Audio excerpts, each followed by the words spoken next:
Alrighty, everyone, let's figure out what our letter of the week is. So, I'm going to do the uppercase first, and then I'm going to do the lowercase. So, for this letter of the week, it starts with a tall down. We always want to start at the top, right? This very top line.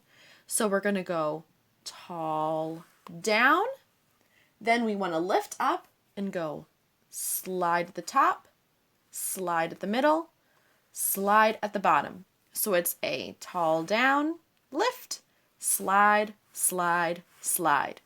You may already know what this letter is. If you do, you can say it. Now, we need to do our lowercase. So this one is a little bit tricky. What you want to do is you want to find the middle line, and then you want to go in the middle of the middle line. So we're going to start right here, and it's going to go slide, stop, up, around. It's kind of hard to see. Let me hold it. I'm going to erase it and do it all over again so you guys can see it. So I'll do the uppercase one first.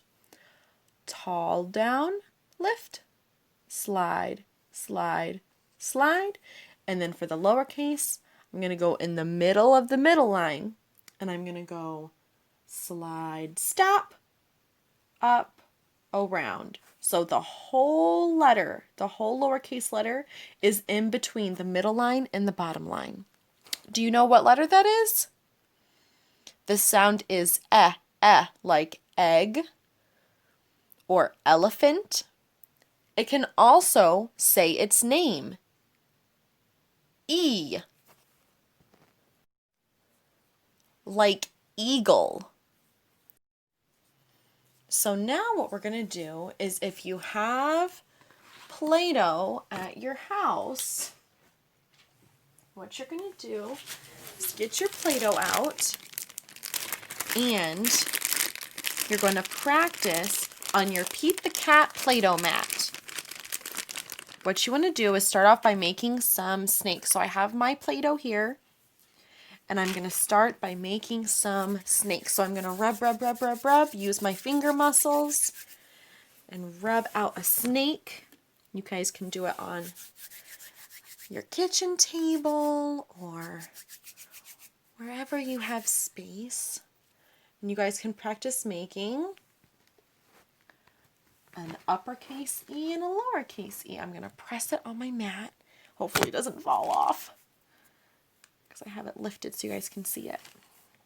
I'm going to make another. So this is going to be a long snake.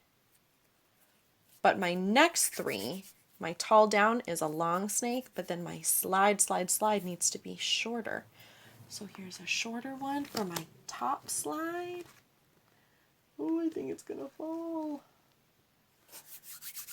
Ah! You see him falling? Don't fall, little guy. And then right there, my middle slide.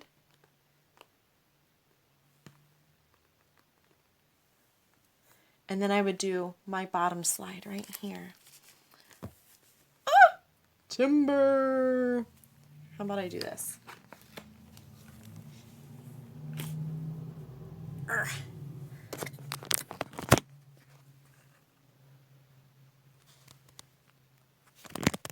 Hold on. So I did my capital E, or my uppercase E, and then you guys can work on the lowercase e too. And if you don't have Play-Doh yet, what you can do is you can practice on that paper that I gave you, or another sheet of paper if you want to. If you notice that your child is having trouble with the letter formation, I'll do this at school. I'll make kind of stop and start dots. So for the uppercase E, if they're having trouble, a lot of them like to start in the middle or somewhere up here. So if they're having trouble staying within the lines, I'll put a little start dot and an end dot, so that when they tall down, they know where to start and stop. So they'll know they need to go tall down like that and stop there. And then if they're having trouble with the slide, slide, slide, same thing. There'll be a green dot there. You can do a red dot to show them where to stop, stop, stop. and then they would start here in the middle. So start, stop, start, stop, and then you can change this one to green if you wanted to, but usually they've got the groove now. This one, the lowercase e, is pretty tricky. So they probably will need some guidance with this one to start in the middle, middle. So I would do a green dot right there and a red dot right there. And that should help them, because then what happens is it sort of turns into a C after that. So if they start here and they do the slide stop, and then if you tell them it's sort of similar to a C, back around, hopefully that will help them, guide them like that back around. If not, then you can do guidance probably, then I would have them do a dot in the middle and then maybe a dot at the finish line right there. That might help them.